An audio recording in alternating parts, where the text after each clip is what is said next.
All right, it's time for First and North as we dissect the NFC North with the NFL season kicking off in just 2 days. This division wide open this season. Our panel, experts from each city housing a team in the NFC North. My name is Lou Canellis. I'm with Fox 32 in Chicago. I cover everything Bears. Fox 9's Dawn Mitchell. She's been covering the Vikings the last 19 years in Minneapolis. Dan Miller, the play-by-play man for the Lions, lead sports anchor for Fox 2 in Detroit. Lily Zhao also joins us. She does a terrific job following the Packers for Fox 6 in Milwaukee.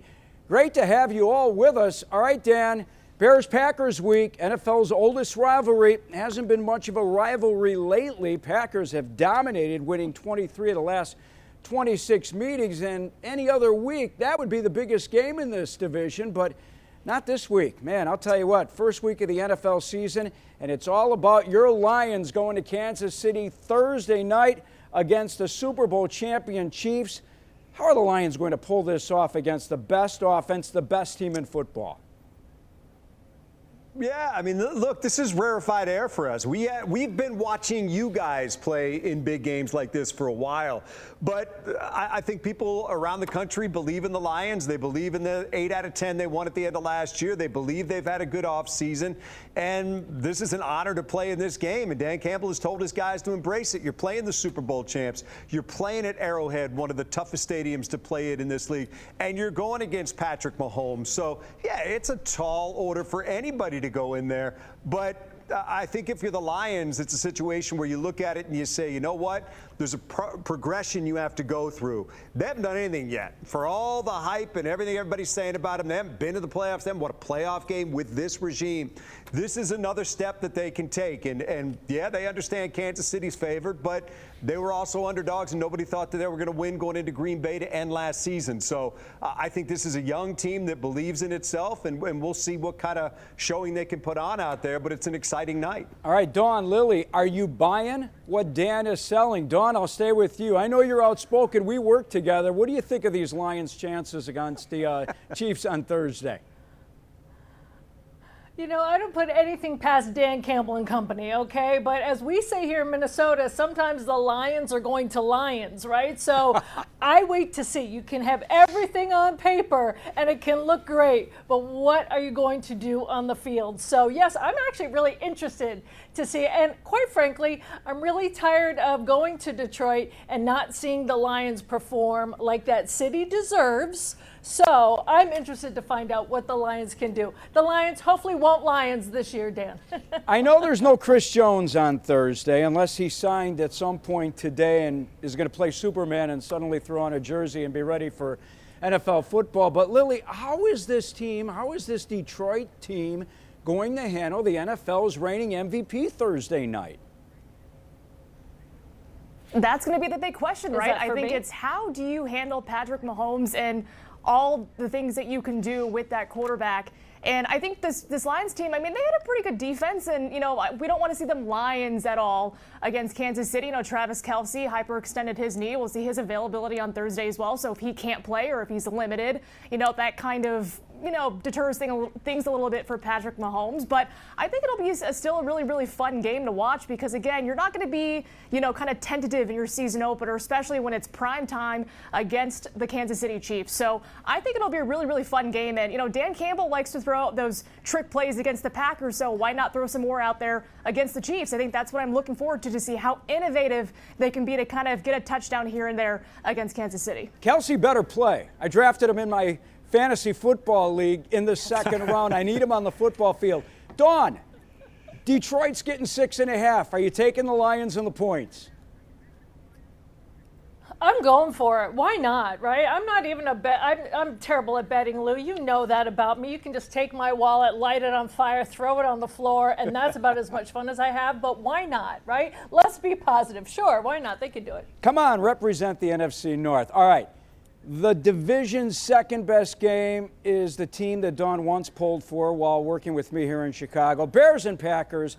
Lily, are you ready to feel the pain that we have felt in Chicago? For the first time in 32 years, you are not opening up the season with a Hall of Fame quarterback. I can't wait for you guys to suffer. Listen, I think that the sentiment in Wisconsin is that you guys are still going to suffer in Chicago. I think the Packers fans, despite Aaron Rodgers, the mayor of Chicago, no longer being in town, I think they're still pretty confident in Jordan Love, this young Packers team, because, again, this offense there's no film on them yet in terms of what they potentially will look like with Jordan Love. So I think Packers fans are coming in pretty confident, knowing that, that offense is kind of that mystery, that X factor. Then you have the defense, which I think, outside of Joe Barry's struggles last year, will be much improved. So, again, while it's in Chicago, Soldier Field, Jordan Love's debut as starter for the Green Bay Packers, I think this Packers crowd is going to be rowdy. They're going to be ready to rock and roll on Sunday. And I think, once again, they're going to say, we're going to win 9 straight, guys. So I think that's the mentality here in Wisconsin. All right, I want to ask you about Rashawn Gary coming up, but I want to get Dawn back into the conversation. Dawn, no one is respecting your Vikings. I mean, 13-4 last season, won the NFC North, 11-0 in games decided by 8 points or less, but a -3 point differential. Hey, the Vikings were just a fraud. They were just plain old lucky last season. It's not very often that you see a 13-win team then go into the next season and the GM calls it a competitive rebuild. Coming right out and saying it. He owned it. He said it. Kwesi Adolfo-Mensah said, this is what we are. But when you look at the offense, you have Kirk Cousins. You have Justin Jefferson, right? You also have a guy that's going to come in Jordan Addison, their draft pick. But gone, Dalvin Cook. Can Alexander Mattison run the ball like that? And then you look on the defensive side of the ball, and it's changed a lot. You have Brian Flores that's come in, and he's known to be aggressive. Everyone has bought in, but I want to see this team, these starters, not only on paper, what can they do on the field? So let me tell you, Lou, it's one of those things. Vegas says they're going to be like 8 wins. I always like to go in at 8 and say, surprise me. I don't know what this team is going to do because we have not seen the starters play at all in the preseason. So it's going to be interesting against Tampa when they open it up because let me tell you, it might have to be a shootout. Kirk Cousins and the offense might have to put so many points up on the board if Brian Flores' defense can't pull through. So right now, I don't even know what to think about them. It's just a competitive rebuild. Hey, Dan, jump in for a second. I want to talk about Cousins. I want to talk about Cousins because is it time that we finally give Kirk Cousins some respect? I mean, the guy's made over $231 million over the course of his career, right up there with Brady and Rodgers, and at 35 years old, I mean, is it time for Kirk Cousins to be the MVP of this league, step aside Patrick Mahomes?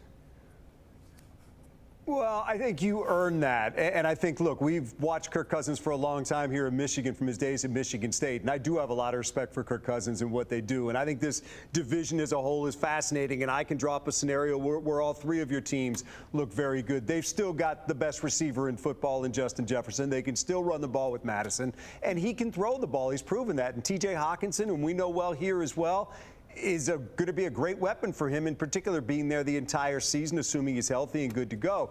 But look, I think Cousins is good, but I think everybody kind of waits for him to take that next step. And while the MVP is a regular season award, I think people want to see Kirk Cousins be an MVP in the postseason, and Kirk Cousins play well at the most critical of times. That's what Mahomes does. That's what Brady did. That's what the best quarterbacks do, is at the most significant of times, they're the guys that can lead you to victory. Look, I'm not going to look at 13 wins in a division title and in any way put that down. But if you're talking about next level, that means the second part of the season, which is the postseason. Lily, if the Packers show up Sunday here in Chicago at Soldier Field with Jordan Love and beat the Bears, I can tell you that there are fans in this town who will throw in the towel after week 1. It cannot happen after what we have gone through. This franchise in Chicago rebuilt this team under Ryan Poles, potentially could have 11 of 22 new starters on the football field. The Packers without Aaron Rodgers are going to run the football more. How good will their defense be? Listen, I think we're going to take the Jaquan Brisker route and say they're going to be ready to rock and roll. Because again, this defense, they won't say it, but they did not play well last year at all. I mean, you come into last season with all the hype. Hey, we're beating Aaron Rodgers and the starters on offense during training camp. Hey, we're looking good. Hey, we're going to run the table. We're going to be such a stout defense. Considering the amount of takeaways they had 2 years ago, they're thinking, we'll carry that on to this year. And last year, as we saw, they progressively got worse. They were terrible on 3rd and long. They couldn't stop the run. It was very rare they would pressure the quarterback, especially after Rashawn Gary got injured. So there was a lot of kind of question marks about, hey, will Joe Barry stick around? Matt LaFleur made no indication that he would get rid of Barry. And of course, he's back again this year as defensive coordinator. So there's a lot of pressure on this defense right now because, again, the offense is so young, knowing that, hey, we want to set the tone. That's what Rasul Douglas, their cornerback, said. We want to set the tone in week 1 against the Bears. We want to say, hey, this team, they're young. They can lean on us. They can lean on the defense. And I think Kenny Clark talked about it as well, saying, the Bears run the ball really well. I mean, there's Justin Fields is going to light it up on the ground if he can against this Packers defense. They want to limit that. So, again, I think all the onus is on the defense to kind of show what they have and make sure Jordan Love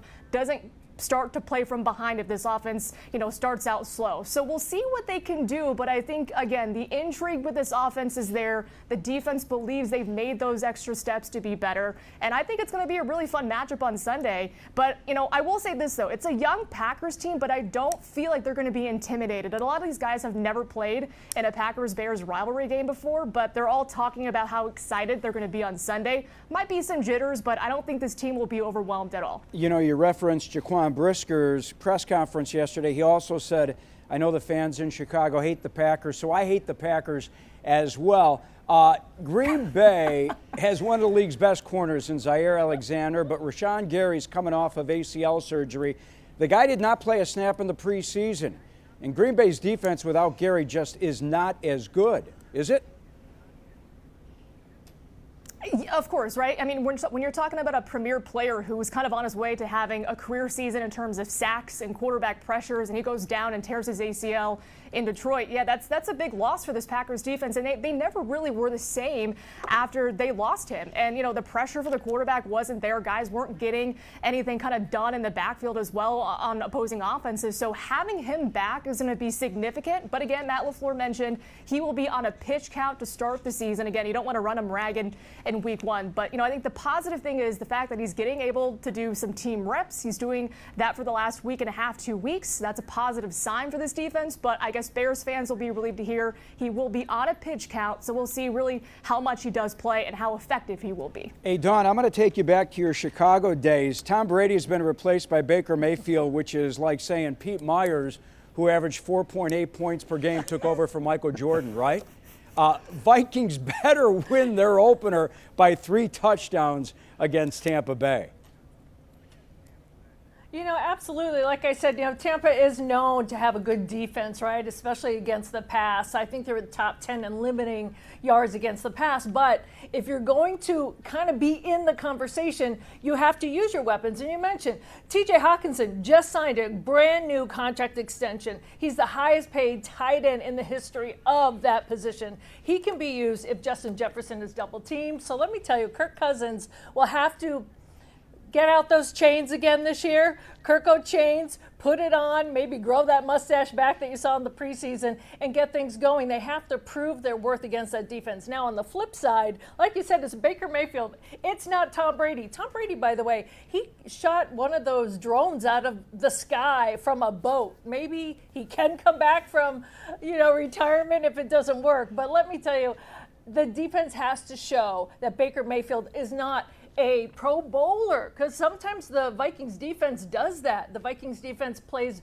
down to the competition and lets them look like superstars. So it's not Tom Brady, but they have to pretend he's Tom Brady and go after him just as much. Don't slide. And it's going to be interesting. Danielle Hunter is back, and he wants to get after the quarterback. So I think people are expecting 13 sacks from this guy this year.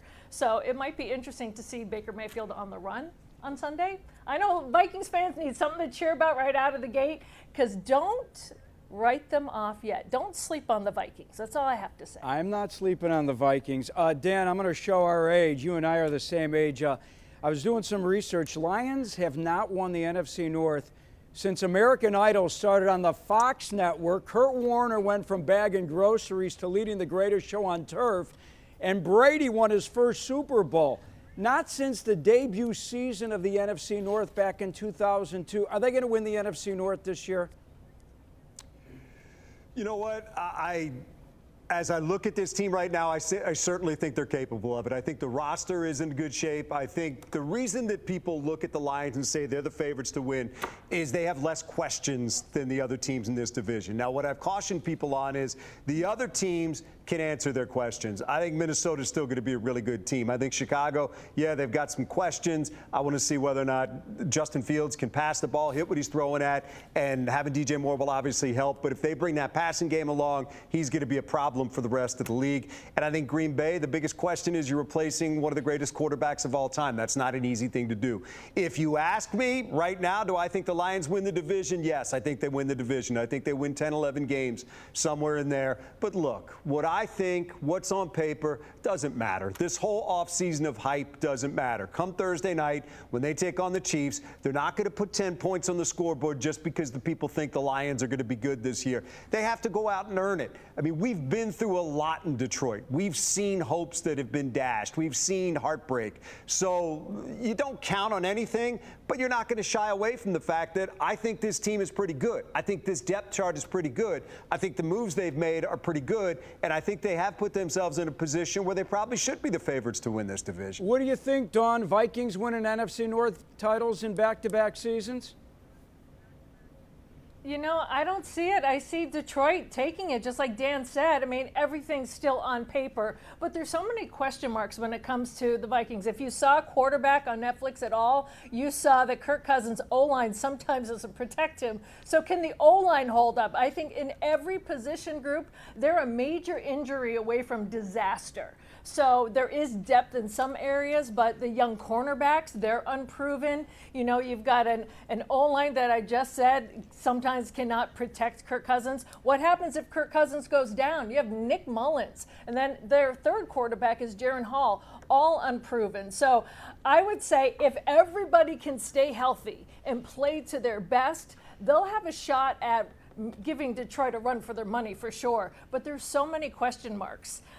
That I just don't say it. I hate to break the hearts of all the purple Vikings fans, but I see it being close. You know, maybe they'll just be like the Revolutionary War, right? They'll have the flute, they'll have like the bandage around them. Maybe they'll be coming for Detroit, but I don't know. It's going to be a tough one this year. Yeah, so many questions for every team out there should they lose their starting quarterback. Lily, I'll end with you, and I am not going to let your Packers raid on the parade in this town.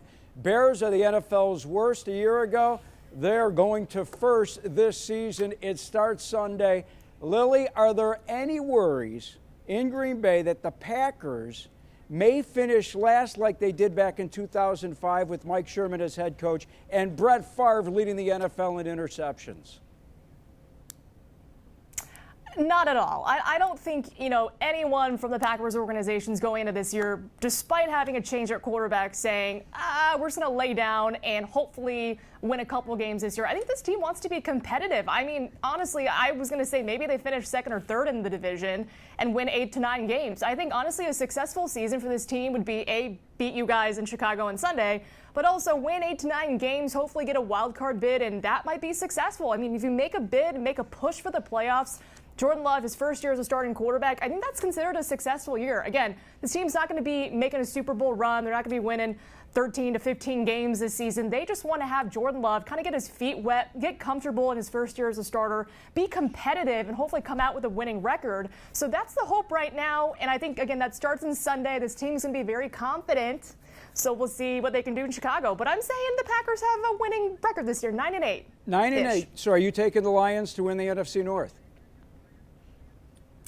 That was my pick, yes. Your pick is the Lions. Dawn, did you say Lions as well? I did. And I know Dan's going with the Lions. Sorry, Dan, I just can't go there. You guys are being too nice. We're not used to this in Detroit. Just start saying bad things. So you're not getting that love from me. You guys took David Montgomery from us, and I can't stand that. Montgomery was one of my favorite players. I loved him inside the locker room. He was terrific on the field, and he was a guy that I wish could have stayed with the Bears. So, sorry, Homer over here in Chicago's taking the Bears. I told you before, we're going from worst to first, and Justin Fields is going to show that he's going to be one of the top quarterbacks in the league. Guys, great work. Let's do it again next Tuesday after week 1 of the NFL season, all right? Look forward to it. All right. Real pleasure working with the crew. For Lily, Zoe, Dawn Mitchell, and Dan Miller, I'm Lou Canellis. Thanks for watching First and North. Enjoy the opening weekend of football.